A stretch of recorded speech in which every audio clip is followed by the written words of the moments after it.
Come down. Ooh, you make my high come down. Always tripping when you come around. Never have to cut you out like right now. You see, I don't have to drive me. You can say that for your mama. Maybe you should smoke some. Me try to marijuana. I was never you good. The vibe was straight. Showed you a couple of things and they feelings changed. I treated you right. Everything was a gift from a time to your bag and the color on your lip. Welcome to the Seahawks Man-to-Man podcast, powered by Blue Wire. Shout out to the new company. My name is Michael Sean Dugard. You guys know you can follow me on whatever Elon Musk is calling that app these days. My @ name has not changed. It's also right under my chin, at Mike Dugard, MikeDugar. Shout out to everyone who is watching or listening via our YouTube channel. The name of the channel is Seahawks Man-to-Man. That is Seahawks Man, the number 2, and man. Make sure you like, subscribe, hit all the buttons that support us. Do all of those same things on Instagram, on TikTok, we don't got a Blue Sky. Follow Chris on Blue Sky. We don't have one yet. But anyway, Seahawks Man-to-Man, all that stuff. We appreciate all the love and support. Chris, go ahead and talk to him.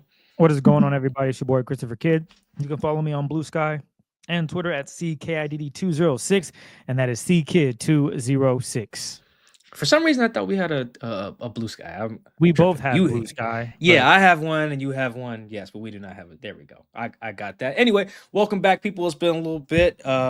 Chris was away. I've been on PTO. I had my shirt on because I'm just at the house. Chris, I'm sure, was shirtless on a beach in, where were you again? St. Martin. Yeah, there we go. And was that the honeymoon? Call it that, sure. Was it the first trip since you guys got married? Correct. Oh, then yeah, you guys weren't calling it that? No? Nah, he's on vacation, man. Just went up. You guys been together so long and you're just going on a trip. I understand. Yep. How was the beach? Oh man. The beach was beaching.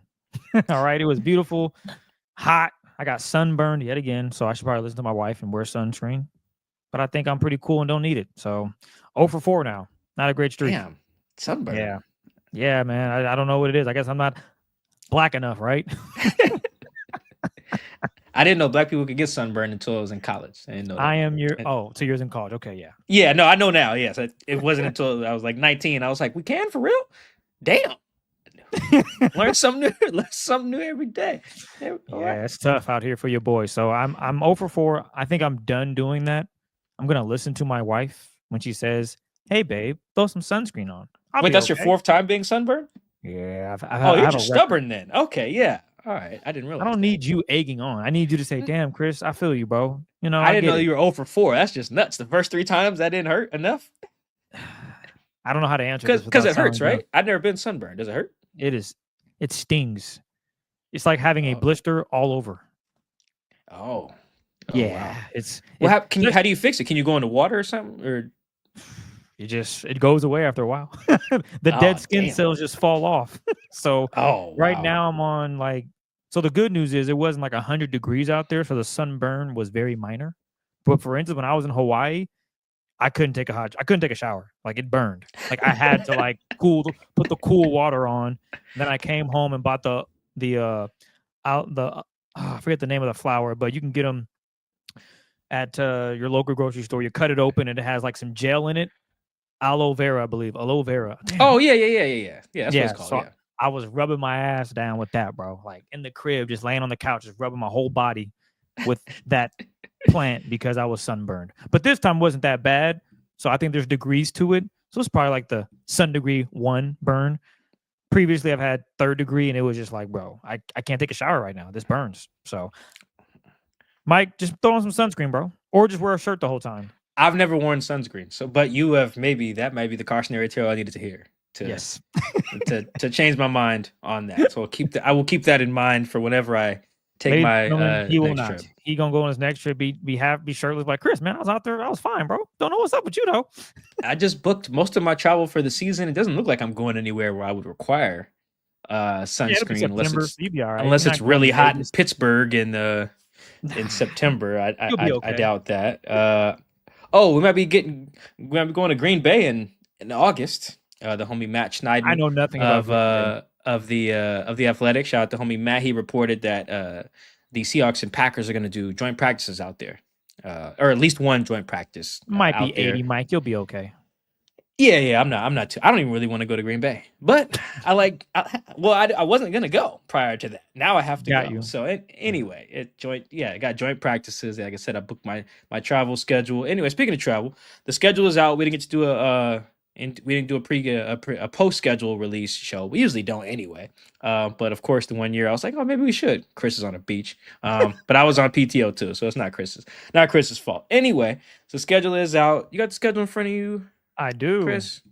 Should be fun, right? Yes. I feel like it's a hard schedule. Am I bugging? This feels like a very hard schedule. I'm. It's a lot. Okay, I got it. I got it in front of me too. I'm gonna read it real quick, and then you Okay. answer that. All right. Forget the preseason games. So he goes. We already know we already knew the teams, but I feel like the sequencing does matter. I'll give you guys an example why the sequencing matters. Chris, remember when the schedule came out? I think it was in 2023. We already knew the teams, but there was a stretch that we were like, this is gonna be tough. And I'll refresh your memory on it. It was 4 straight games against the Rams, Niners, Cowboys, and then Niners again. And we're like, oh man, that might be kind of tough. Of course, they lost all 4 of those games, like because it was tough. It was they had the Rams game, and then they had to play the Niners on Thanksgiving, the Cowboys. That was a Thursday night game as well, so it was back-to-back Thursdays, and then at the Niners. And they played that second Niners game with Drew Lock because hurt his elbow or his knee or something. He got hurt in practice. Anyway, so the sequencing does matter, which is why I say that it's tough. Although I already knew the opponents. Anyway, in order. Home against the Niners, at the Steelers, home against the Saints, at the Cardinals Thursday night, home against the Bucks, at the Jags, home against the Texans Monday night. Got a bye week. Then you go to at Commanders on Sunday Night Football, hosting the Cardinals, at the Rams. Let's see, at the Titans, hosting the Vikings, at the Falcons, hosting the Colts, hosting the Rams Thursday night, at the Panthers, and then at the Niners to close it out. Yeah, I don't know. That the sequencing seems, I don't know what the good sequencing would have been, Chris, to feel like, oh, that's a decent schedule.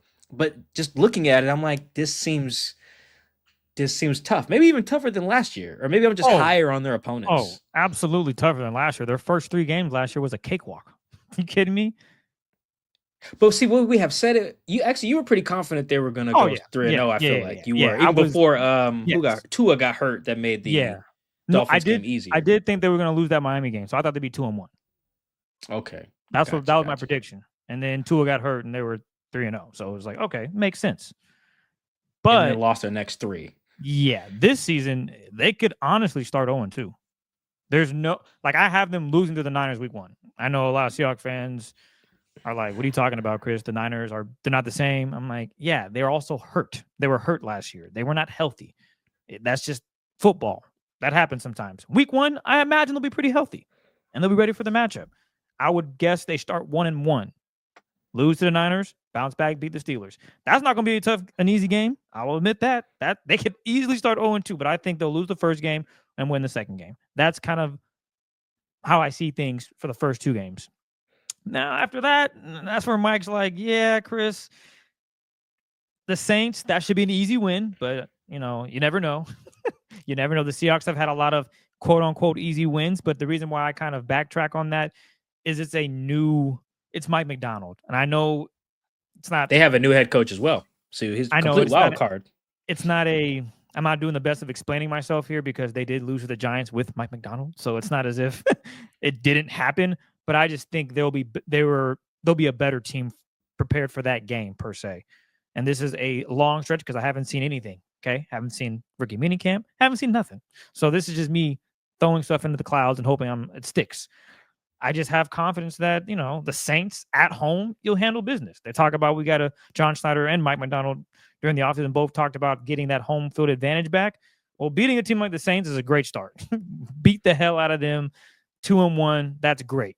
But I do think their schedule is definitely more challenging than it was last year for sure. And I think the stretch that you are probably referring to that will test this team is probably that stretch where you go Bucks, Jags, Texans, Commanders, Cardinals, and Rams.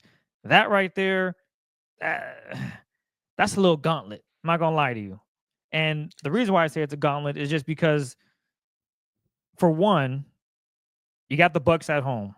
And that team, as you mentioned, I think at the end of the season, Mike, everybody coming back. So their rosters are loaded. They got offensive weapons. Their defense is solid. Jags, we know what they can do. They got Travis Hunter now. Will that be the all be and then some where he is elite and he's just like, bruh, we can't stop him offensively or defensively. He is that dude. I don't know if that'll be the case. But then that Texans game, Nico Collins, he a problem. He a problem, man. And if that offensive line improves, I don't know. And then obviously the Commanders. That's the game right there. You just got to find a way. And it's on the road too. You're going to Washington, D.C. to take on Jaden McDaniels. Oh, Bobby Wagner's still there. So that's a tough Jaden Daniels. Excuse me, Jaden Daniels. NBA talk. My goodness. How about those playoffs? So hey, he's from Seattle. Town. So, and then you got the Cardinals, who are, they're the little brother of the NFC West. They're trying to figure out where they stand. Could this be their year? I don't know. Hell, last season, everyone was like, oh, they got it. And then they fell off the map. So I would imagine that they'll be up for that game. I just think that stretch is really going to be tough, I think. I don't know if you have a different stretch, Mike, that you're looking at like, So when we had to do our like pre-written schedule stories for The Athletic, they asked us like, oh, toughest stretch. I really couldn't find one. And that's what also made me think the schedule was tough. Because I'm like, there's not that many that you could find. Anything could be a tough stretch. Because so I think what some people do, and I understand that because of how the games are marketed, it's like, oh, what quarterbacks are we playing? And kind of determine the toughness of the schedule with that. Or like how many playoff teams from the year prior. I think both of those are not the way I do it.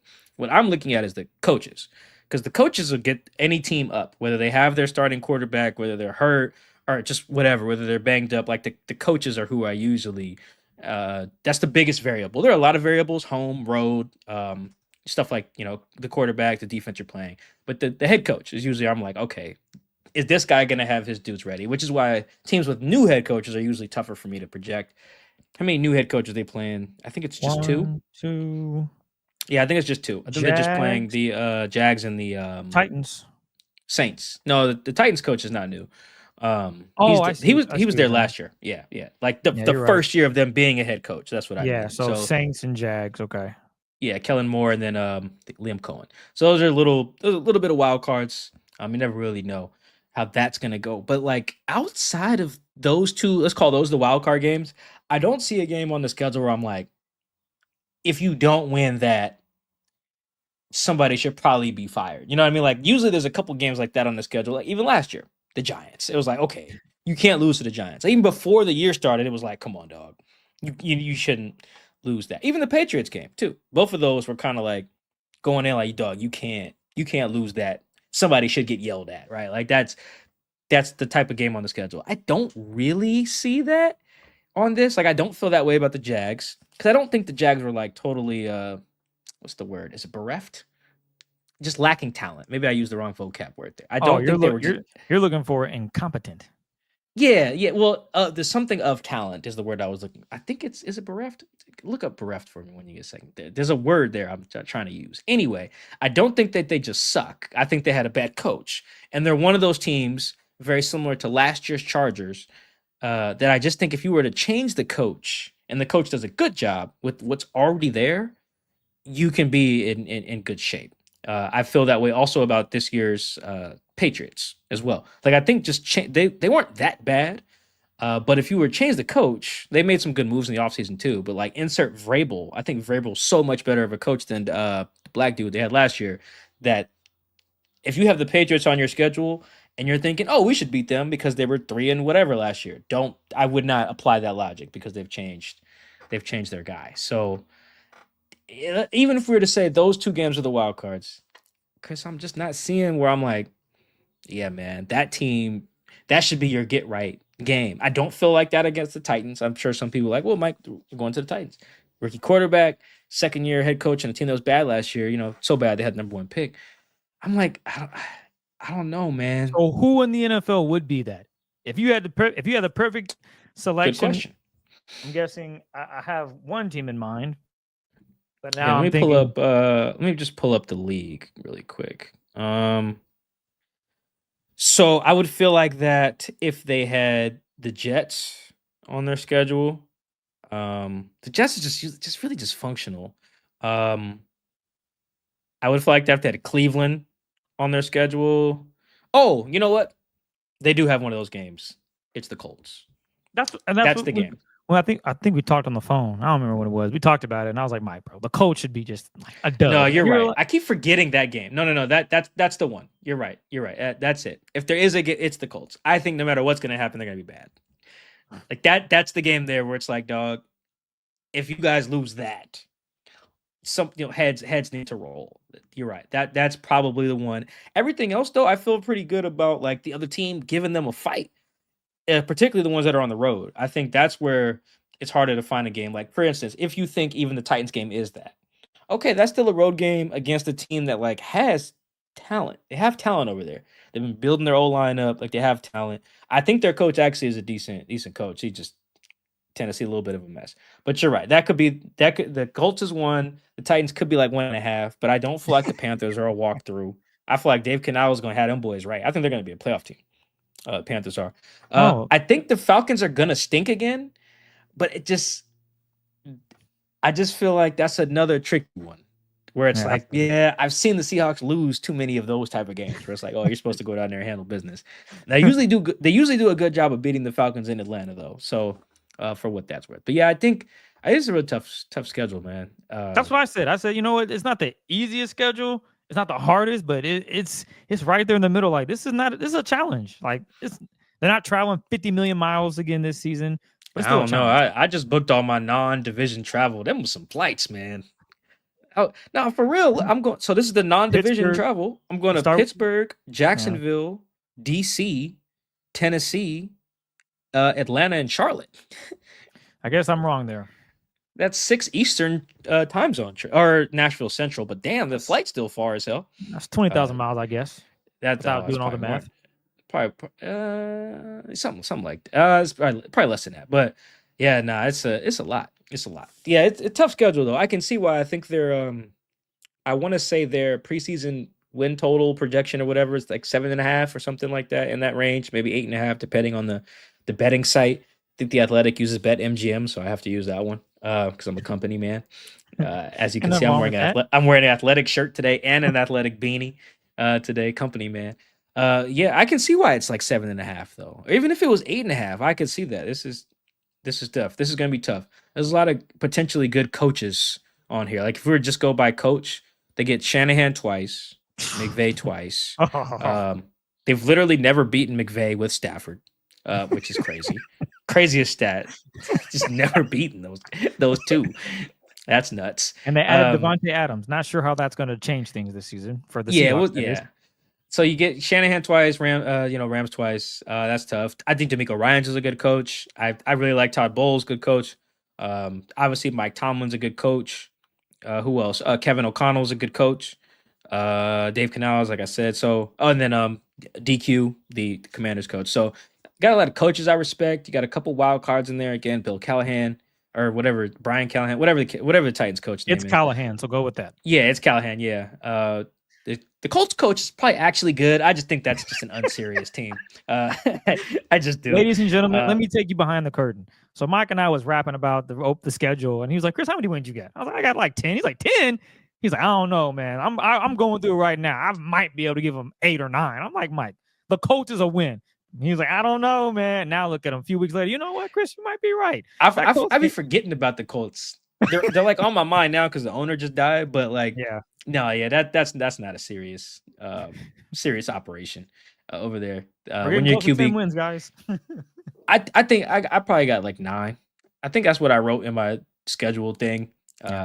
It's like 9. You know, it's tough. There's some tough games on here. Tough teams, tough offenses, tough defenses. No real tough stretch.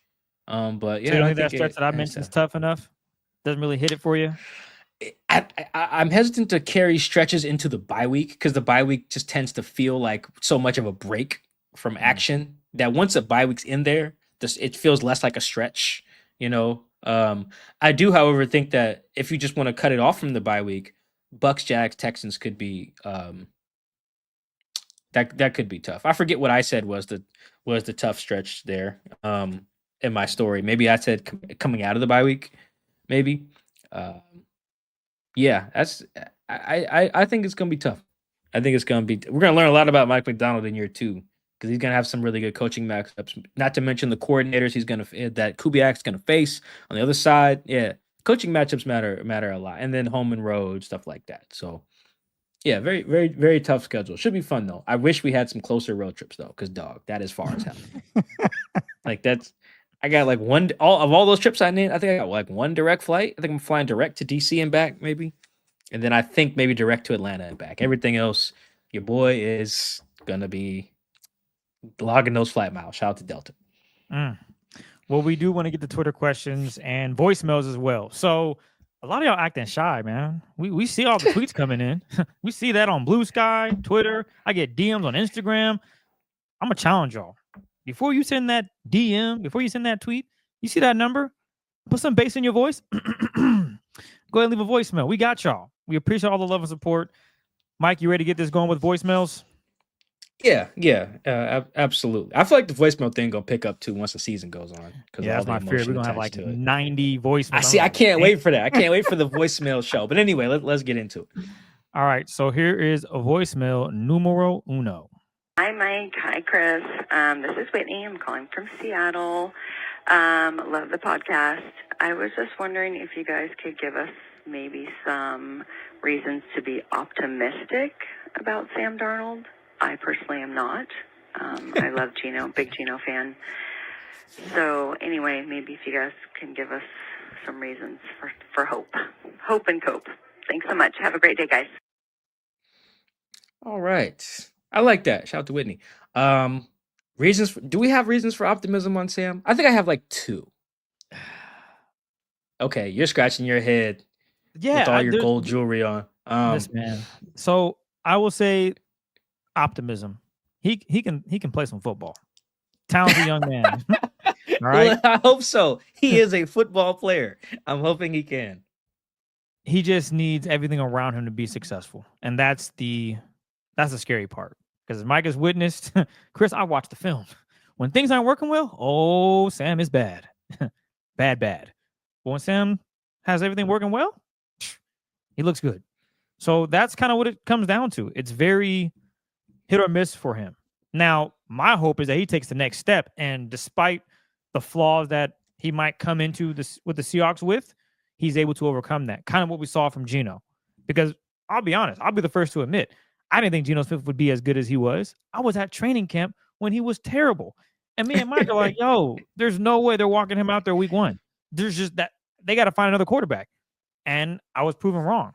So that's kind of the same process I am going through with Sam Darnold here. When I'm maybe in training camp, he doesn't look the best. The defense, we all can agree that I think the Seahawks defense is pretty darn good. Probably going to be a top 10 defense in the league. So, okay, cool.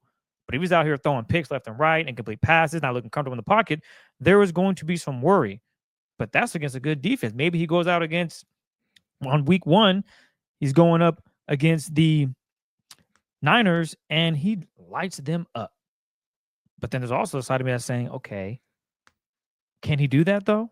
Because we haven't seen that side of when things aren't going well, him showing up and showing out. As with Geno, we've seen when things aren't going well around him, he's still able to shake and bake. He did that. He has his games where he wasn't as good as well. I get that too. But for the most part, with no O-line, he was shaking and baking. Sam Darnold, he had a good O-line at the end of the season. I know they lost one of their premier starters on the offensive line. Their left tackle, Darrison. And they looked awful in the playoffs. Sam had a little bit to do with that. Not every sack was his fault, but he also just had terrible reads, not delivering the ball on time, all those things. So if he can improve in that aspect of his game, there's a lot of hope there. And also, I'm looking forward to seeing how the running game will amplify his game. A healthy offensive line, Ken Walker doing what he does, not dancing as much, hitting the hole, showing off that 4.3 speed. That's what you want to see. And if that all goes well, there's no doubt in my mind that Sam can be a pivotal piece to this team. And if things are going wrong, how does he elevate his game? How does he improve with his decision-making, not turning the ball over, making the right read, throwing it away, not taking bad sacks, all those things that go into being a good, competent quarterback in this league? I'll give you 2 reasons for optimism for Sam Darnold. One I will borrow from, I believe it was somebody, a national draft analyst was doing a thing, and they were talking about how in the draft rooms, one of the phrases they used as is if he did it, he can do it. Like obviously, when you're watching a prospect, like, oh, if I've seen him do the thing on tape, then I know he can do it. So let's not worry about how often he did it or whatever. Like if he ran the alley, if he made that tough catch, if he did the thing, if he did it, he can do it.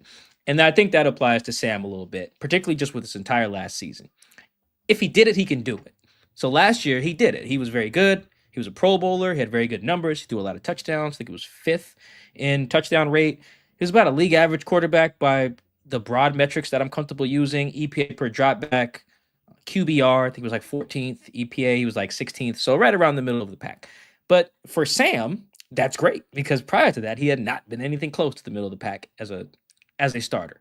So that's good. If he did it, he can do it. Like he's put it on film for an entire season, not a couple stretches or whatever. So I think that's reason number one. You're not totally projecting like you would be with, say, a rookie or trying to think of someone else, even like a rookie or even like Anthony Richardson, that's a lot of projection, because he hasn't really put it together. With Darnold, you're not projecting totally because again, if he did it, he can do it, right? So I actually do believe that to some extent. Now, how consistently can he do the thing is different, but he can get to a level that is starting caliber quarterback. Reason number two, he is in a QB friendly offense. And in particular, I think he has QB friendly pass catchers. And what I mean by that is, like Chris and I talk about on the show quite a bit, receivers have two jobs: get open and catch it. They can't really control anything else. They can do other stuff, but those two things are the parts that they're in control of. Whether they get open, whether they catch the ball. His top two guys, Jackson Smith and Jigba and Cooper Kupp, are very QB friendly receivers. They have very good hands. They run very crisp routes. And the thing they do best is get open. And it may sound obvious for receivers, but there's a lot of receivers who the thing they do best is not get open. Case in point, DK. He's so big and strong and so fast, like you just want to throw the ball up to him. How many times because people ask us that? Like when will DK become like a better jump ball guy? And he's like a take the top off dude, but he doesn't have to be creating 5 yards of separation down the field for you to throw it, right? Because he's also very big. Kupp and Jackson, they get open. These guys are route guys.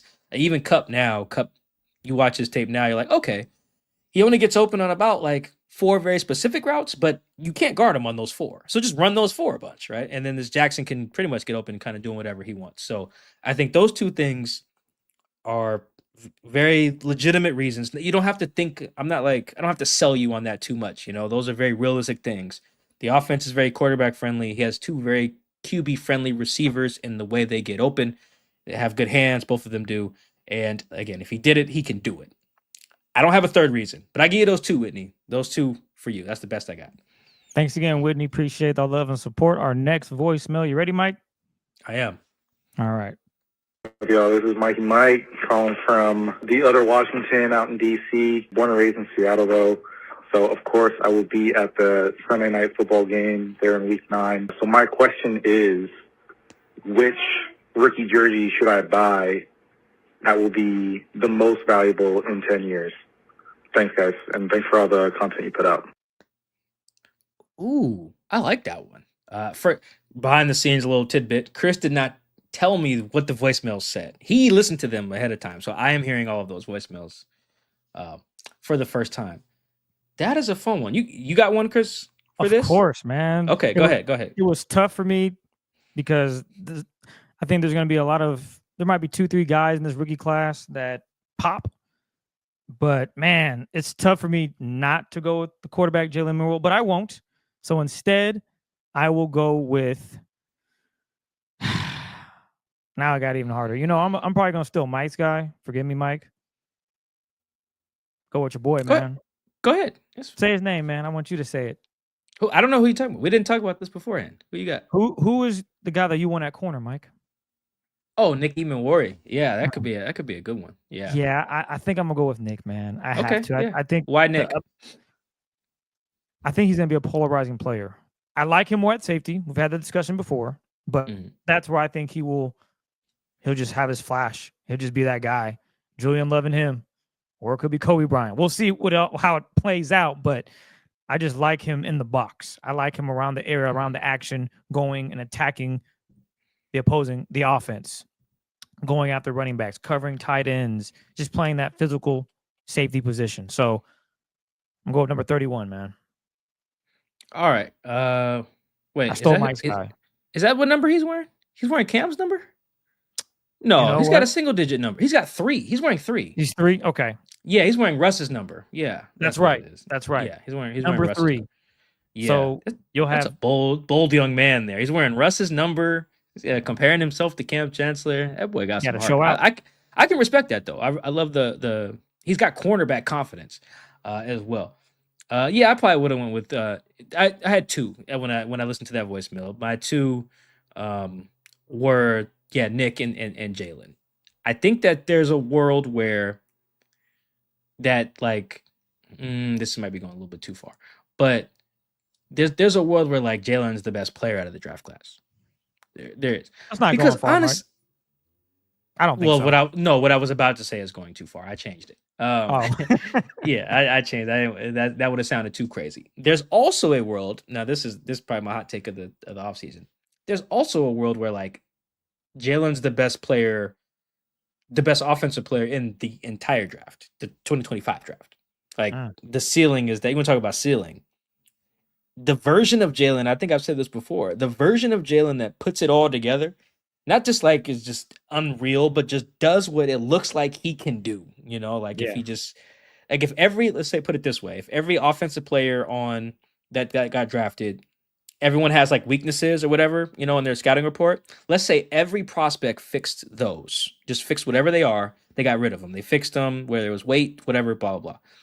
If Jalen was to fix his, just like every other prospect, he'd be the best player in the draft and the best offensive player. Because I think if Travis Hunter does that, he's like one of the best players of all time. No kidding.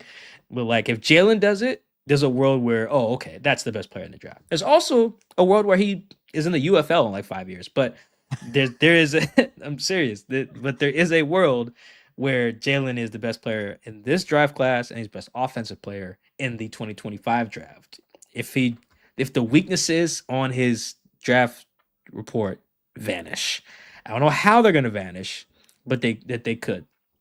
That's why he would be the guy. If you're going to roll the dice, if you're going to be an investor or a gambler, however you want to frame this jersey purchase, it would be Jalen. That's the one that like in 2035, people are like, wow, man, look at that number 6 Milrow jersey you got. That thing's worth whatever currency we're using by then. That's worth a bazillion Bitcoins or whatever, you know, in 2035. I go with Jalen. I don't know if he's going to be that, but as a gambling guy, that would be the one I'd roll the dice on. All right, you have 2 decisions to make there, Mikey Mike. Or you can just buy both if you got the bag like that. You know, you just... Nah, it's cooler to just buy one. Just buy one. There you go. And just like, I'm rolling dice on this guy. All right. This next one, we're going to roll with Blue Sky here. And Mike, you mentioned... Actually, I'm trying to remember what exactly you said there. But there was a word that stood out to me that's going to tie into this next question. And it's regarding the Seahawks floor this season. Where do you see the Seahawks floor? He's thinking 5 or 6 games. Mike, where are you at with it? Yeah, speaking Chris Leeper. What's up, Chris? A frequent question asker. Also, speaking of words, bereft is the word I was looking for earlier. Here we go. Shout out to my vocab teacher in high school, Miss States. Anyway, what is the Seahawks floor? See, it's tricky because, okay, let's say floor when healthy. Because I think when any team loses a bunch of players, like anybody can go 3-14. It just, you lose the right people, it can get nasty for anybody. So I'd probably say like 6, like the worst, like if people just suck, like is basically what you're asking. If people just stink, I think you still probably looking at 6 wins. Because I don't think you go 0-6 in the division. I think you probably at worst go like 2-4 or something like that. So you're getting 2 there. I do think even if you stink, you win a couple home games. You know, like I think you at least get like 2 home games away from like 2 division games, right? So I think you at least, how many road games do they have? Like 9. You go 2-7 on the road. You know, like 3-6 or something like that. I'm talking about for like the floor, like the worst case. You're still No, I going to hear get a you. couple. You're not going to go like 0-9 on the road. You know what I mean? So I would say like if people just stink, you're probably looking at 6. I think the scenario that gets you there is you become, in essence, the 2022 Jets. I want to say, does that sound right? I feel like the 2022 Jets had like a top 5 defense, Oh but yeah, you're right. Yes. by the time they came here, they were starting. Wow, this is a great NFL trivia. Who were they starting? When they played here in like week 17 that year. I've already looked it up, so I'm not guessing. We'll see if you know. I'll give you like one. I'd just give you one guess. Oh, Tim White, Mike White. Mike, whatever the White, he was white. You all right. you knew who it was. You just Yeah. I was like, that's right. And he played like yeah. the first quarter. I was like, oh, and then he just went to crap. I was like, oh, he's ass. and that Jets team, that offense was pretty like not good. And I think they went 7-9.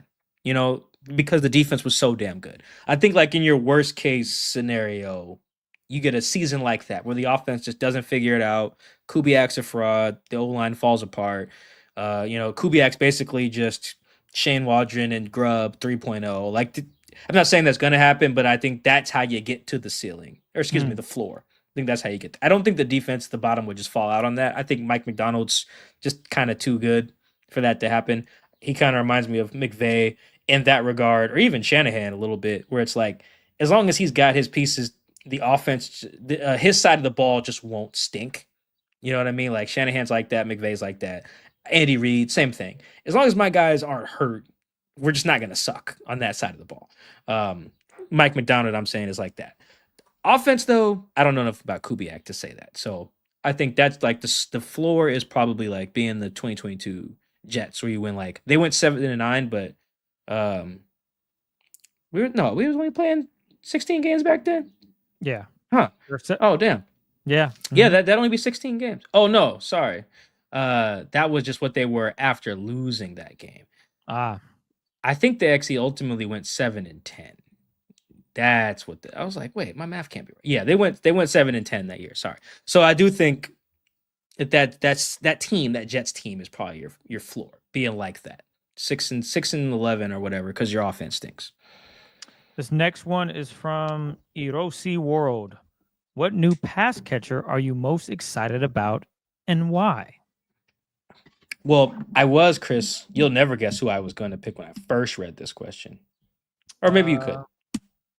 You know what? You're not going to. Go ahead, though. You could try. Is it Arroyo? No, it was not. I initially was like, well, I would love to see Robbie Oots catch some passes. That's just, I know, I can only imagine why that is. Well, it's funny when we were reading this, I got SportsCenter on in the background. For some reason, like a Jalen Milroe pass to Robbie Oots was like showing on SportsCenter when they were talking about the college football playoff, changing the seating or whatever. I don't know why that was part of the B-roll on ESPN. No idea, but it was just like an hour ago. Anyway. Cody White's my second guess. Cody White? No, he's not new. He's still new in my book, man. He might not Are be. you talking about Ricky White or Cody White? Cody. You talking about Ricky, the UNLV kid, or both Whites? Okay, you just naming everybody White today. Yeah. So anyway, my real answer, is Arroyo. I do like Kupp. So I'll put it this way. I'll cheat. I kind of have a 1A and 1B. I would love to see what Arroyo becomes in the offense, because I think there's a lot of potential there. However, on just like in camp, on a day-to-day, I can't wait to watch Kupp. I want to watch Kupp practice, because I think one of the coolest things about covering DK, particularly from the beginning of his career, was the fact that I got to watch him literally every day and just see it up close. Because I think I've talked about this on the show before. It is so different watching from the press box than being on field level. Like it just feels so different, and to feel DK just whiz by you, it's just different. And I love to watch the great players do that. Joint practices in Tennessee was kind of a dud in that regard. Maybe that's probably one of the only reasons I'd be excited for the Green Bay joint practices, is to just see like Jordan Love up close, or or Josh Jacobs, or whoever, some of their good players like that. So I can't wait to watch Kupp from field level. that'll be really cool because I've never done that. He's still a really great player. But yeah, just in terms of who I want to see in this offense that's new, yeah, that Arroyo, because he's another one very similar to Milroe, where if you were to just take the weaknesses on his draft report and just get rid of them, he becomes a really, really, really like dominant player, one of the more dominant in this draft class, I would argue. I'll go with Torrey Horton. To be honest, kind of using the same metaphor of adding something. If you just put weight on this young man and he still has that speed, maybe not weight, just muscle mass, so he can absorb some of those hits that he's going to take, this kid could be a serious problem in this offense. He's already got the twitchy stuff. He has great hands, solid speed. He's not afraid to go up and get it. This could be JSN, Cooper Kupp, and Torrey Horton show. And he was the punt returner too, right? At Colorado State. I believe so. Yes. So yeah. So he's got the long speed there too. Yeah. When he gets going, he's out of there, and you kind of want that from your receiver because once he catches a 40-yard bomb, ain't nobody gonna catch him. That's what you would want, and that's what DK had. He had the speed when he catches it, he's gone. Like no one's catching him. So that's what Torrey brings to this offense, which they need. He just doesn't have the 6'3" frame or anything. He's on the slimmer side, kind of a oh my gosh, that other white? Devontae Smith from the Eagles. Devontae Smith, yes, from the Eagles. He has that slender type build, but he has the speed. And if his game can back it up, that's someone who I'm excited to see don a Seahawks uniform, and maybe he can make a positive impact. So I'll go with him. This next one comes from Callum. What are the chances Milroe plays himself into contention or wins the starting job like Russ did in 2012? Yeah, I don't see as many parallels between 2012 and this. I can see why someone would draw that, right? Because you got the highly paid new guy, which is Matt Flynn and Sam Darnold, same thing. And you got the athletic young buck drafted in the 3rd round with Milroe and Russell. And then you've got the veteran dude who's been around a little bit. I think that would be T-Jack and then Drew Lock, right? So I can see the similarities. I don't think so. The reason why I don't see the immediate draw is because I just think that Russell was a better player than Milroe is currently. Like coming out, Russ had played a lot of ball and he played it at a really high level. It wasn't like very obvious that Russ would be, put it this way, it wasn't a talent thing with Russ on the knocks. You know, I just wrote a book on the history of the team, and going back and reading and watching Russ at Wisconsin, reading the draft pundits at the time, reading the anonymous scouts, very few people actually questioned Russ's talent. It was mostly just because he was short. That was almost all of it. There was some questions about like Wisconsin's offense a little bit, but Russ was dominant. You know, at Wisconsin, they ran the ball a ton, but it was Russ's height was the main drawback. It wasn't a talent thing. Where there are like legitimate questions about just like Jalen's talent, like legitimately his ability to throw the ball accurately. Like that's one of those knocks on the scouting report. Russ did not have that problem for the most part. So like, which is why John Snyder had a 1st round grade on Russ, because he was like, dog, if he was a few inches taller, he'd be a 1st round pick. What are we looking at here? So shout out to John there on that. But anyway. So I think that's the main difference there. And that's an important difference as it translates to this question, which is, what are the chances that Jalen does that? I think Russ was far more equipped to do that because he was talented, very, very, very, very, very talented. And it wasn't like raw talent. Russ was I think 23 years old as a rookie. He was a grad transfer guy. So he was really seasoned, as seasoned as you could be. He also had experience coming into a new situation and acclimating really well. You know, he came from NC State, went to Wisconsin, had to just show up and was like, hey guys, I think he showed up in like July. Showed up and was like, hey, I'm your quarterback now. Let's go to the Rose Bowl. And they did. So that he was just kind of used to, you drop him into Seattle. It was like, hey guys, I'm the quarterback. Let's go win a division. You know, like that was already his thought when he showed up. Now they didn't win the division, but you get the point. And I also think the other difference, and this is another very notable one as it pertains to the incumbents, or the guy that they just paid, Sam is much better than Matt Flynn.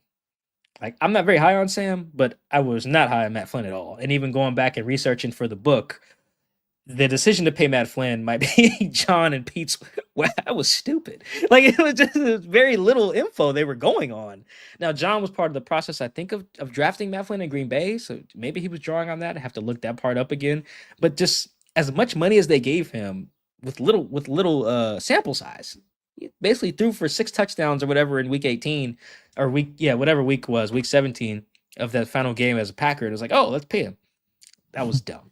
Like paying Sam was not nearly as like silly, as an idea. So I think all that is to say, outright winning the job, I put those odds right now, probably like 10%, 12, something in that range, like a very low number.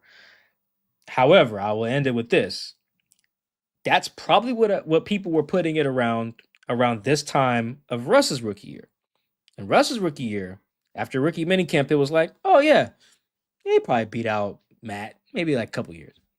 And then like veteran camp came around. I'm talking like OTAs, mandatory camp in like June and stuff. It was like, oh, wait a minute.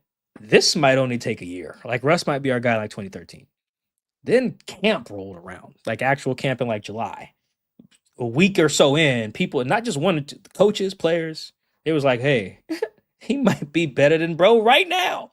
And I think Russ started against the Chiefs in the 3rd preseason game or something. By then, he was the starter. So I think it took 2 preseason games for him to beat out Matt Flynn.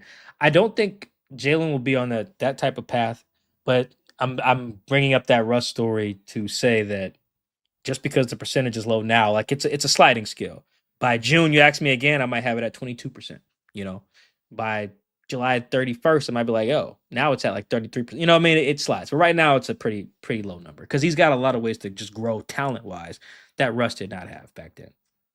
This next one is from Ben Koss. How confident are you in the defense being as good as last year, if not better? Yeah, and I think this question, shout out to this one. I also think we cut that part out, but it's fine. The mention was that defense year to year is not really that stable. Like your defense could be top 10 and they could just fall off, right? Or it could be, it's not as like if you have a top 10 offense, as long as you keep the quarterback and the play caller, you usually tend to have a top 10 offense every year. Defense is a lot more volatile, and that's fair. I do think that what you can apply here for the Seahawks is that they are returning most of their defense. Like who are they missing from last year that played a lot? Just Draymond, I want to say. Did he even play a lot though? Yeah, he probably played like 50% of the snap, 60, something like that. He's out there every week. I don't think he missed a game. Well, he's only playing. Did he play every game? I don't know. I'd have to look it up. Yeah, he played every game. Yeah, he played every game.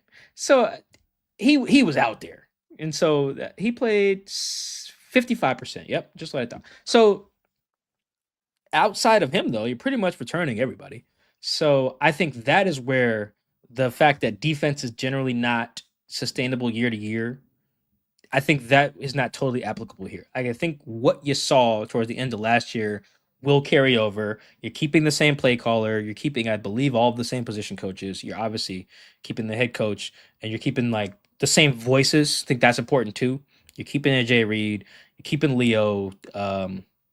I cannot remember the linebacker name. Ernest Jones. Like you're keeping a lot of the same voices, a lot of the same players. So I do think that in this particular situation, even though defense correctly is super volatile, especially one of the reasons why it's volatile, because defenses are usually very good when they get a lot of turnovers. Turnovers are hard to get year to year consistently, and sacks. Sacks are also inconsistent because they are largely quarterback based, and you play new quarterbacks every year. Turnovers are also half luck. It really just matters sometimes on a fumble if the ball just bounces to you. That's it. And sometimes it's not even a talent thing. Like, oh, the ball bounced right to us, or an interception. Like, oh, can your DB catch, or does like Chris likes to say, does he have hands like a snake or hands like feet? I think is the one you use. Yes. Yes, Sherm does the hands like a snake, which is hilarious.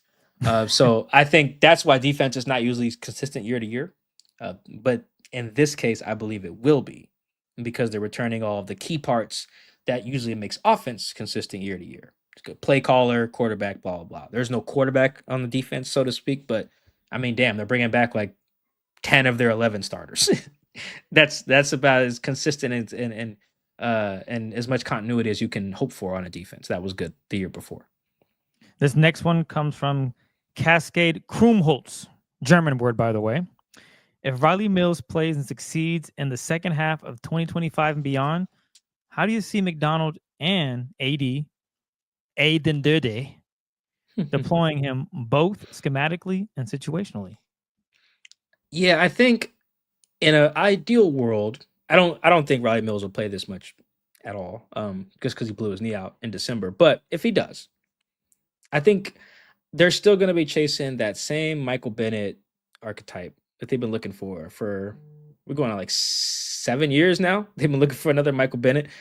I don't know how much you guys remember, but there was a run there. They were just trying to get a new Michael Bennett every year. It's like, oh, Rasheem Green, the Michael Bennett role. Malik McDowell, the Michael Bennett role. Who was the other? Oh, LJ Collier, the Michael Bennett role. Go sign Draymond Jones. He could be the Michael Bennett role. I hope, maybe because they got the coach staff out of there, stop doing that. There's only one Michael Bennett. However, what Michael Bennett brought as a guy who could line up on the edge and then slide inside if you need to, that is consistent. There are a lot of guys that you want to kind of be like that. I just pray that they just stop saying Michael Bennett. There's only one Mike B. They only made one. Sometimes the football guys just only pop out one of those. That's it. So hopefully they stop making that comp. But yes, picture Mike when you just talk about alignment, lining up on the edge, inside rushing against guards. Honestly, kind of the same role that Draymond had in Denver. I can see why they made the Mike B comparison with Draymond, to be fair. But they brought him over here and made him an outside linebacker, so that was stupid. Anyway, Riley Mills, picture the Michael Bennett alignment, and that's how you deploy him, whether it's year 1, year 2, doesn't matter. This next one, we have a 3-parter. It's from Miller Muse, and it starts off with, what's your expectations for Darnold? We'll just start with that one, then we'll go to the other two. What do I expect from Darnold?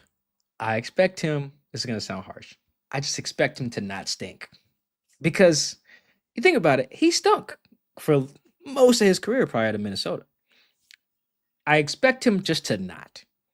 And I think if you just have that as a baseline and your defense is good and your run game's good, you can just not be a bad team. I think that's you get your baseline. I think it's unrealistic to ask Darnold to be as good as he was last year because he put up some really good numbers last year. Again, 5th in touchdown rate, which is really he threw a lot of touchdowns last year. He was cash. He was making, and it wasn't always just throw something short to Justin Jefferson. He just runs through people. No, he was letting it fly. He was taking risks. He was good in the red zone, really good in the red zone. So I think it's unrealistic to say, we'll just do that. I think that's tough. I think if he just finds a little bit of like a middle ground between this is actually probably what I expect. A middle ground between his 2022 in Carolina, because remember, he was starting down the stretch there, came in here and beat the Seahawks in 2022 after they fired their coach, the Panthers did, which is another reason why it's hard for me to find like, you should beat these guys on the schedule, because I've seen too many games like that where the Panthers, that was a bad Panthers team, came in here and beat the Seahawks without DJ Moore going off. I think he had 1 catch, if that. He might have had 0. They ran the ball 1,000 times. They ran the same play over and over again. That's true as well. Yeah. Anyway, so if Sam, here's what I expect to be some version between that 2022 where they were just super run heavy. They ran a lot of play action at that time. Like, it was very clear that coaching staff looked at the tape and said, "Oh, that's how we use Sam Darnold," and did that. That there were some limitations because the team wasn't very good, but they found something there. So between the Vikings and that is what I expect. I don't know how to quantify that. Like, is it a top 10, 15, top 20, whatever. The bottom line is, in both of those situations, Vikings and Carolina, he did not stink. Like, he was like a serviceable quarterback. I think that's the most realistic expectation. Asking for anything more than that, you're probably looking through some alcohol-infused lens there, or you just have a Seahawks jersey on as you project. Sitting here as a more neutral observer, I reasonably expect something a little less than the Minnesota Sam we saw last year. All right, we'll go with We only go with the 2 questions because you already answered the one about the defense. So the second question, realistically, will the offense be any better this year than last season? It was funny, Chris, when I read this one, the first thing that came to my mind was, can't be worse. Just kind of how you were with the O-line last year. You're like, can't be worse. I will make sure not to use that ever again. And they could be worse. They were I found out the 19th. hard way. Yeah, the offense was 19th in EPA per play last year, 21st in points per drive. So they could, in fact, be worse. I don't think they will be. I think they have a little bit more of alignment with what Mike McDonald wants to be. And I think last year was just kind of embarrassing for Mike McDonald, whether he wants to admit it or not. His team wasn't very tough. And that's, if you guys have heard Mike McDonald, you just watched him wear a Lululemon shirt, you can see like he has a I'm a tough guy kind of aesthetic to him. And to have a not tough team on offense, I'm sure that just did not sit well with him. Like more than anything else, schematically, it was like, damn, my team is not more physical than the other team, like ever. We can't have that. So I do think that they're probably going to try to overcorrect in a good way in that regard. I think that they're more in line with what they want to be, like how to get there, because it was just hard. And Chris, it was very predictable last year. They hired this pass happy dude from college who came here and threw the ball a lot. Like it was not rocket science to see how that did not go well. Duh. But there were, a lot of Husky fans in particular were just like, oh, he can run the ball. Yeah, look at this. No, man. He is who he is. Why would he change what got him the job? Anyway, I think that they're more in line now. Kubiak has a thing. It's very principled. He has the guys to teach it. They're more in line. Does not mean it'll work, but I do think it'll be better than last year. I also think Kubiak's experience will show up in ways that Grubb's it was very clear. The other coordinator was winning against Grubb a lot. Like a lot. And Kubiak's still going to have some L's during the season, but it won't be as glaring. Like last year, it was pretty bad. It was like very obvious, particularly late in the year. Like that's why you get a team like the Bears, who they were on their interim at that point or whatever. By the time they played them, and the Seahawks scored 6 points, with their season on the line. The reason you get to that is because Grubb was losing. I don't think Kubiak will take as bad of losses, and I think just by those 2 factors alone, alignment and Kubiak's experience, they'll be better than last year. This next one is from Ryan O'Keefe. Mike, in the past, you made reference to players and or coaches having the keys to the offense. Do you consider Cooper Kupp as being a player that has the keys to McVay's offense? And if so, could that help stop the Rams offense against the Seahawks this season? Or against the Seahawks this year? It can, but McVay is smart. He really adapts. That's probably his greatest trait. He has seen, it took a little bit, it took some ass whippings. Like the Super Bowl really humbled that. Not humbled because I don't think he was arrogant, but you know what I mean? Like he switched up after that Super Bowl that he lost. The one he lost to Belichick. He switched up a little bit. And he's evolved his offense over time. Before he was a get to the perimeter run game. Then with heavy play action, then he got Stafford and changed it up. Now they're running between the tackles, 5 out, whatever. It was great stuff. Anyway, so I don't think that will help. If anything, having Jake Peets on the staff would help. Jake used to be, I think, the pass game specialist or something down there with him. But I think the players playing for them is kind of an overstated thing. I really think that it's up to the coach to stop the other guy. And it's the good coaches are going to have that. Like maybe your player can give you a tip or 2, maybe, but for the most part, it's going to be your coach. And I do trust Mike McDonald to eventually get a win. Just like he got one over Shanahan, right? Like that streak, what was that on? 6 games in a row they had lost to the Niners before beating them in week 11. And they're on they're 0-5, I think, against Stafford and McVay since they linked up in LA. I think Mike is going to end that streak this year. So I trust Mike. I think Mike's a good coach. I think he was put in a hard spot last year. Made some bad decisions. In the front office just wasn't very good, but yeah, I think he's going to catch up. I think Mike's going to be the key to dethroning Sean McVay, or you know what I mean, ending that streak of taking all those L's to Sean McVay. Greg wants to know, will JSN be moving outside more this year, playing X or flanker? I'm just interested in how the Seahawks plan on using JSN and Kupp. I'm not going to lie. I am too. It's a very hard thing to project because as much as it's very similar to the Grub situation and like, oh, here's this thing he does. Here's where that could be an issue, like pass happiness. Here's where that could be an issue. Well, we need to run the ball, and then that exactly presented itself. The Cup JSN thing is very similar in that the way that it could not work is so obvious. It's like, oh, they play the same position. Well, that's a problem. Like there's a world where that just does not work, and we've seen that in other spots.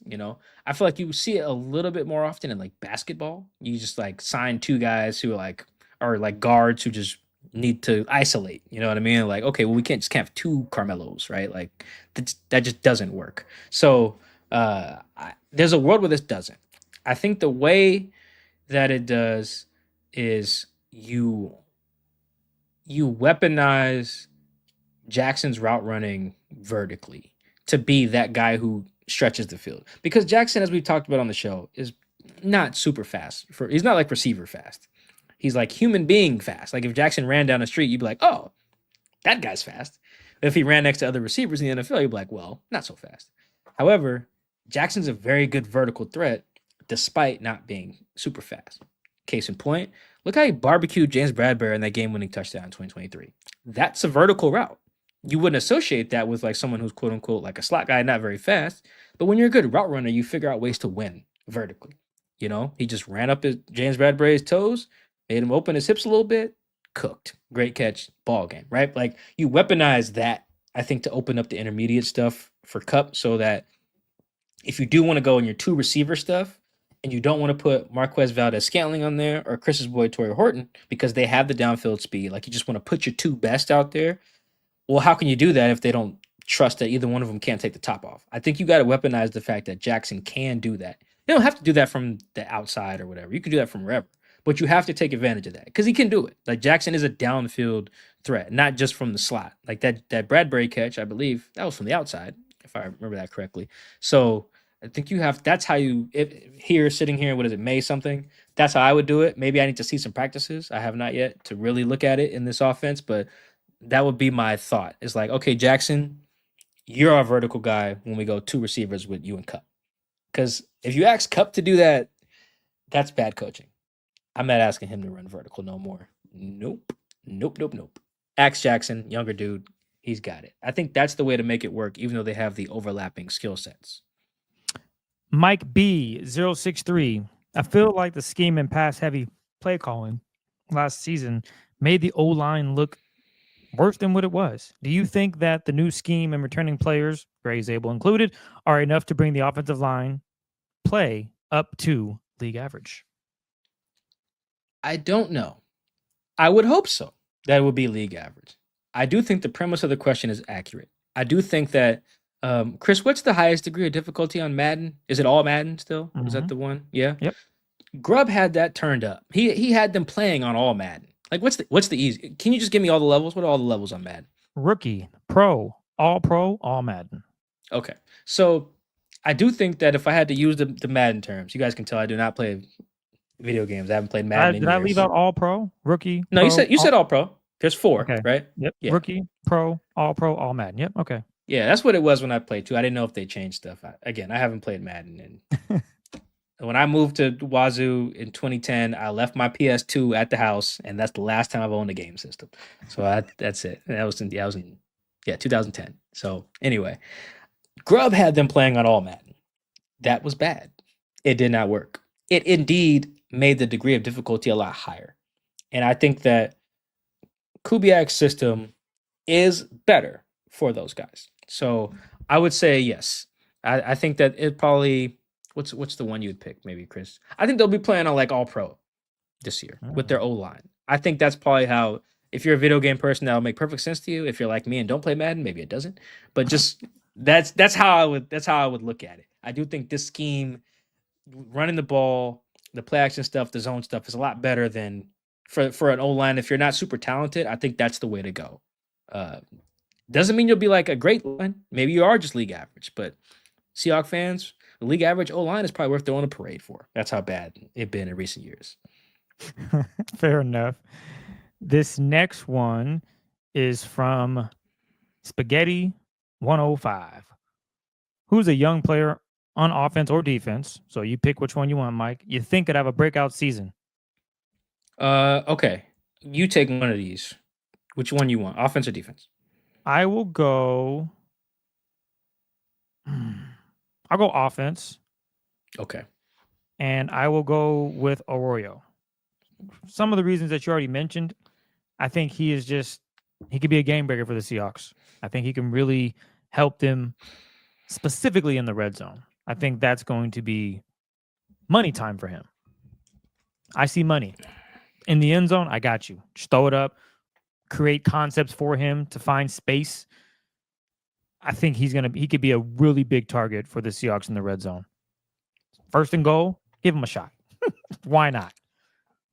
So my guy on defense will be Derek Hall. And for a mailbag, it wasn't a first year guy, right? Was this a young guy? Yeah, young guy. This is year 3.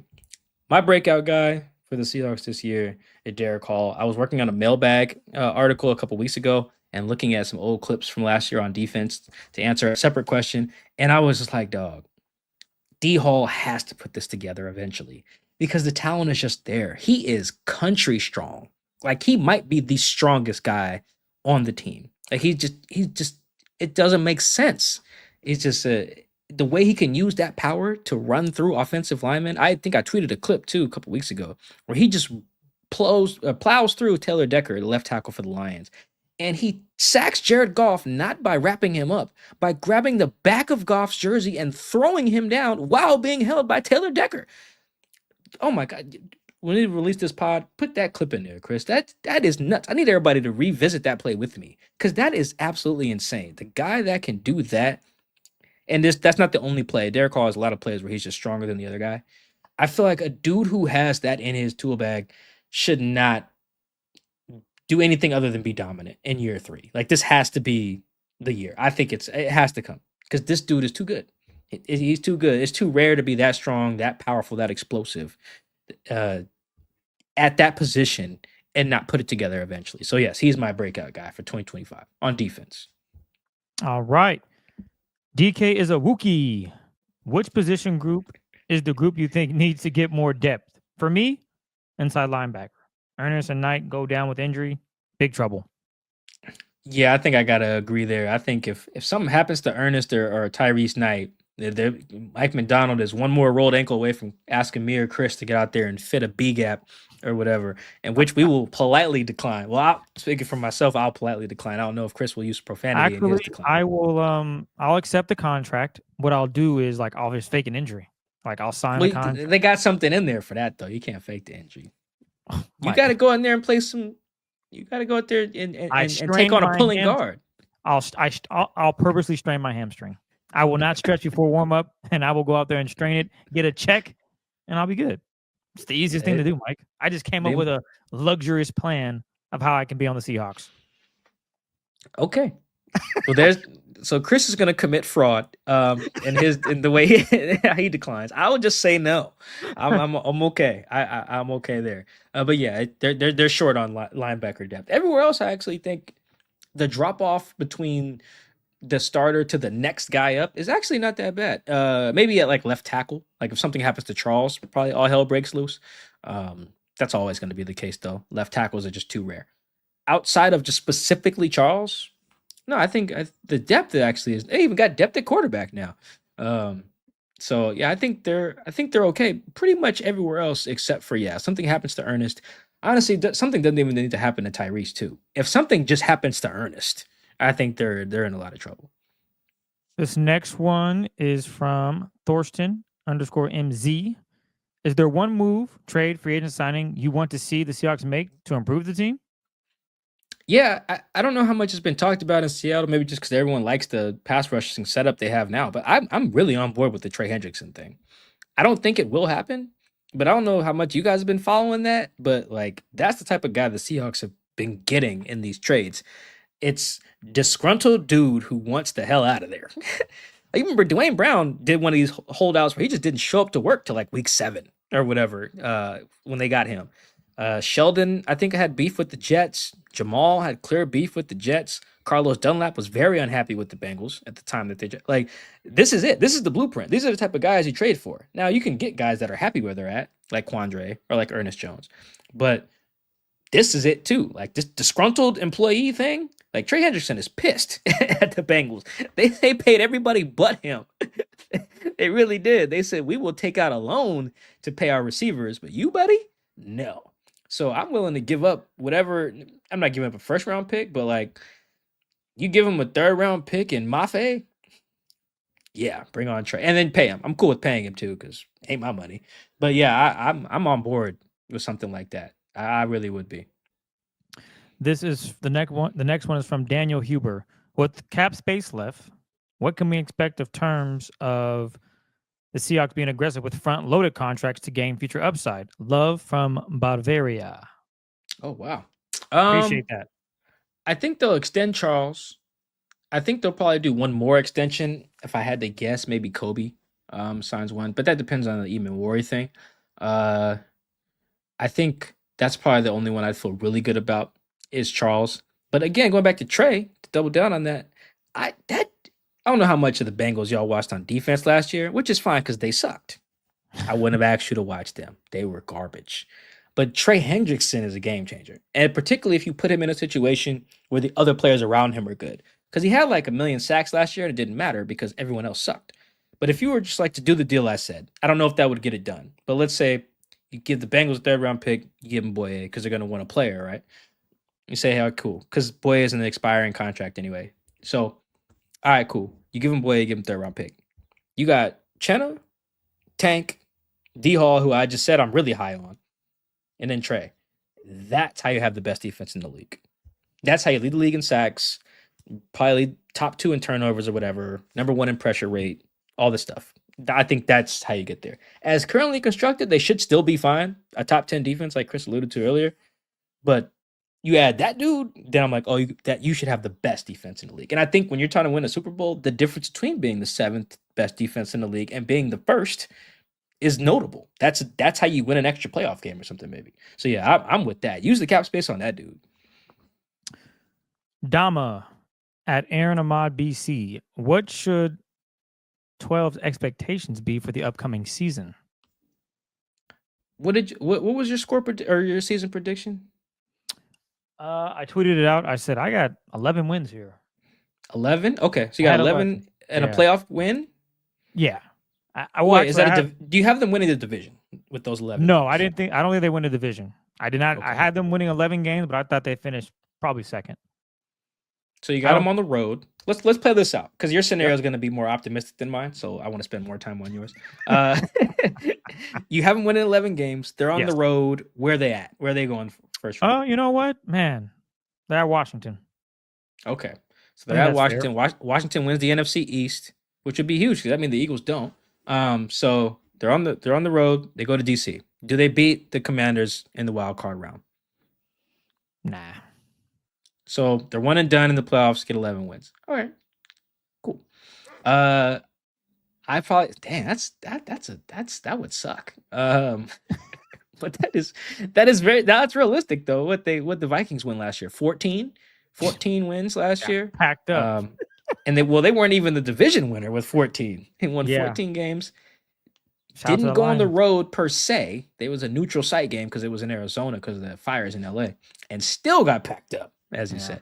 I would probably project 9 and 8. I think probably. I'm just not super sold on the offense being what it needs to be, and I just think their schedule's tough too. I just think that's a really tough schedule. Anyway, I would probably say 9 and 8. I do think that even if that gets you in the playoffs, which it could, or if you go 10 and 7, you sneak in.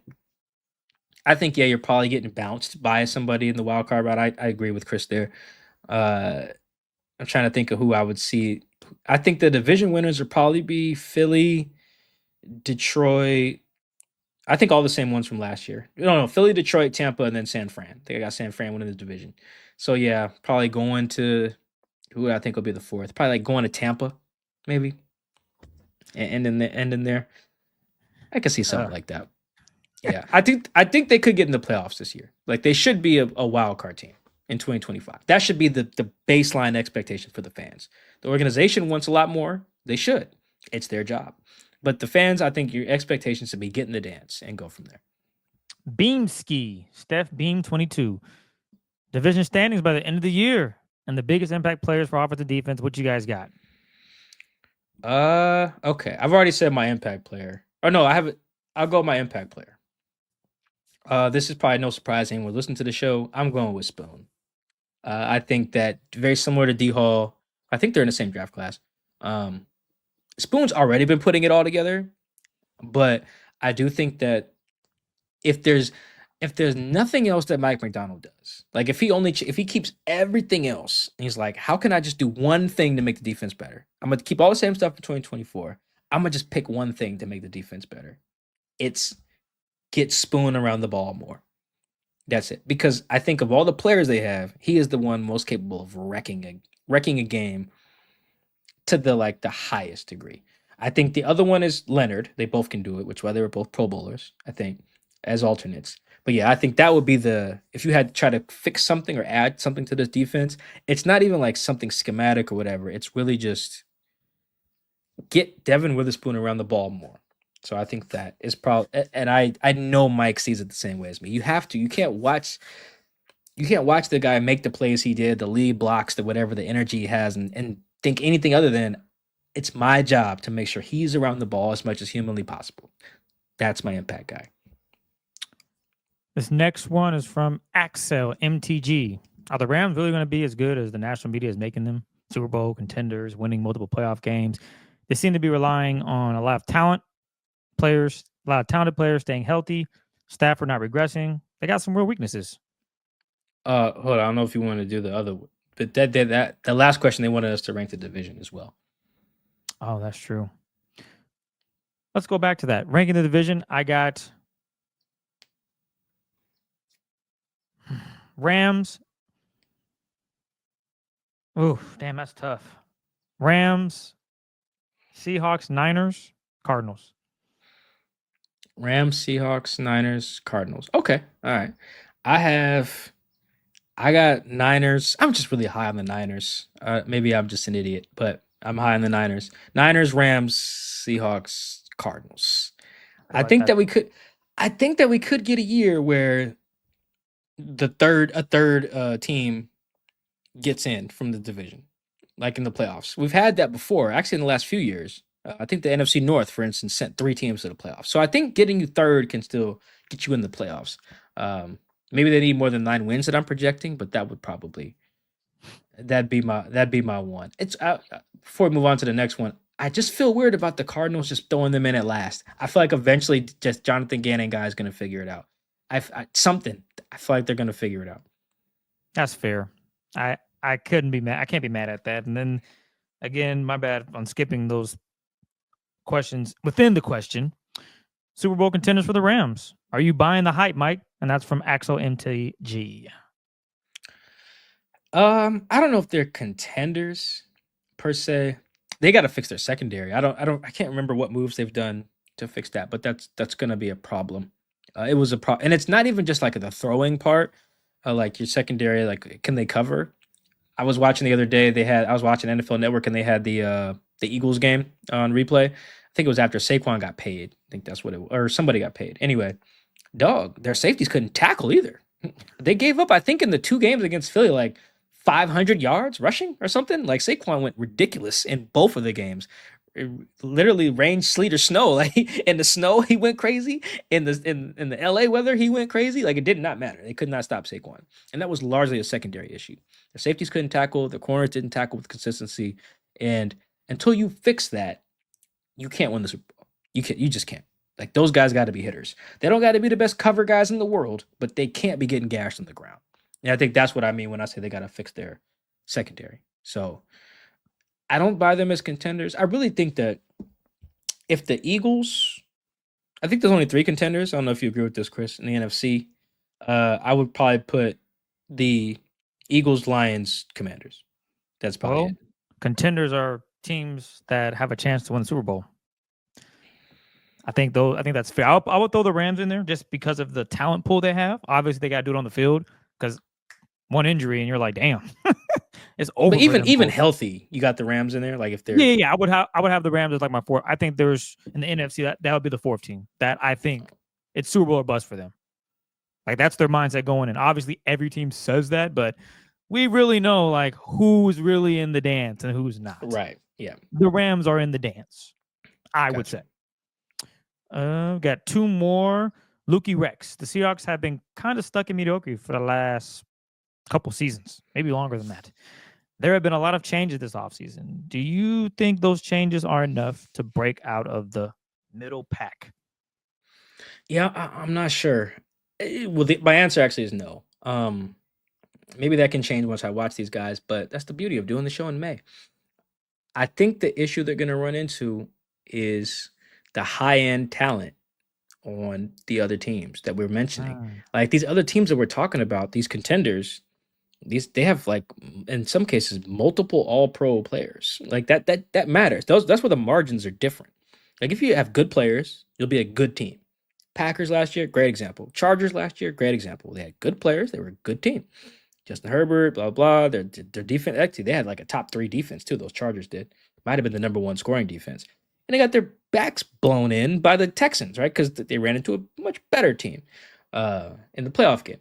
And the Packers last year, now they didn't get blown out by the Eagles, but it wasn't particularly competitive. I don't remember it being. And they lost it. Yeah. So I think the Seahawks are going to be like a goodish team. But I think there just are legitimately like better ones, at least right now sitting here in May. If I had to add a fourth, Chris, to the contender list, I'm really high on the Niners. I think that last year, to your point earlier, they were just banged up. Yeah. Kyle Shanahan has shown that if his team is healthy, they usually make the NFC title game.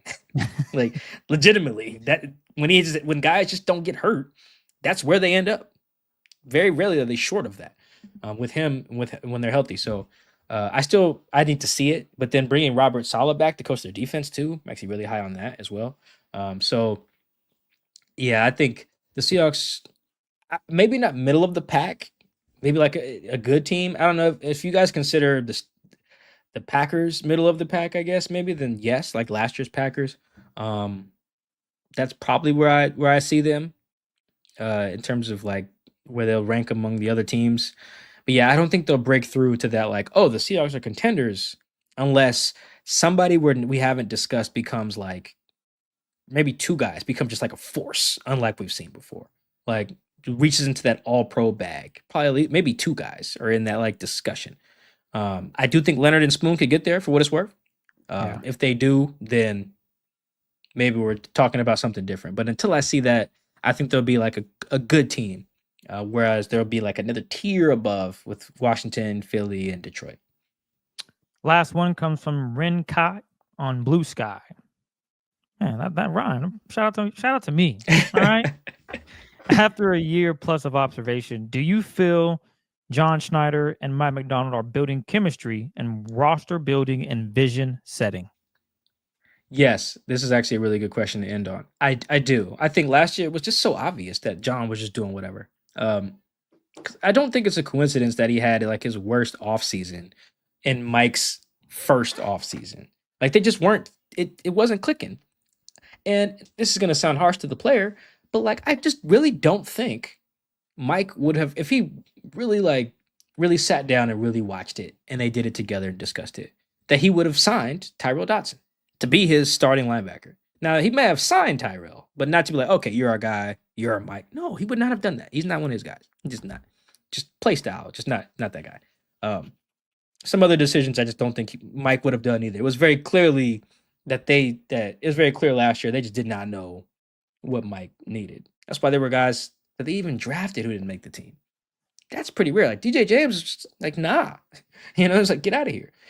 Maybe people could have predicted that like a Darrell Taylor didn't make the team last year. That I think we could have all envisioned that, right? But what they did last year, no, that was one of John's worst off seasons, and it was very obvious that part of it was just him. Mike was focused on the coach stuff, John was focused on the personnel stuff, and it was like they were probably meeting once every couple weeks, like, hey, you got a linebacker for me? Yeah, I got you. I'll text you. All right, see you later. No, we need to be like get in that room together, y'all. So Yeah. I think it's clear that they're a little bit more aligned. And just being a little bit more aligned could be the difference between a couple wins. It really could. Because last year there was some times where you're like, dog, they got people on the field who are not playable, and on defense and offense. And I think it'll be a lot better this year, just cleaner with the evals and bringing in the guys and stuff like that. I think it'll be a lot better. I don't know how many more wins that'll be, but I think it'll be a less of like, dog, why is such and such on the field? There were a lot of games last year. It'd be like, yo, what was the linebacker that played bad against the Falcons? They got rid of him too. He was in the Ernest trade. Man, I'm seeing Jerome, yeah. Baker, yeah. There was just too many games, not of Jerome, just where it was like, oh man, he's on the team, huh? You know, like it just they didn't need to have that. There were just too many guys like that. So I don't think there will be that. At least of guys that they've like acquired together. Maybe some guys from before Mike showed up look like that, but no one acquired over the last like 2 seasons, I don't think, will be like, oh my God, why'd they pick him up? I don't think it'll be like that. Unless there's someone I'm like obviously missing, but off the top of my head, I don't think they'll have that problem. And that's huge because that can cost you games. I think it did cost them games last year by not having the right guys that fit what Mike wanted on the field. Well, there you have it. We appreciate all the Twitter questions, Blue Sky, and of course, the new edition, voicemails. So again, don't be shy. Go ahead and leave a voicemail. It could be about anything. Hell, we got asked about jerseys for these young rookies. Which one should he don? That's going to be impactful in the next 10 years. Shout out to Mikey, Mike, and Whitney for the voicemail. We appreciate all the love and support. We'll come up with another pod eventually. You know, we're getting into that slow part of the season yet again. But Mike, what do you have coming up? Anything that I missed that you want to plug? Go ahead. Buy my book. That drops August 12th. The franchise, Seattle Seahawks, History of the Legion of Boom Era. Available wherever books are sold. But yeah, we'll try to come back during OTAs. I want to see if I can get Chris out to OTAs one of these. That'd be great. Like a mini camp or something. That'd be fun. I'll be out there at least once. Yeah, I want to talk about what we're seeing from there too, even though it's the slow time. Technically, I'm on PTO right now, which shows me how much I love you guys. I'm on vacay. And I'm working. Anyway, so like Chris said, thank you for the love and support. Shout out to Whitney and Mikey Mike for the voicemails. Don't be shy. Like, subscribe, press all the buttons that support us on Instagram, YouTube, Blue Sky, TikTok, all that. Thank you so much. We'll catch you guys next time. Peace.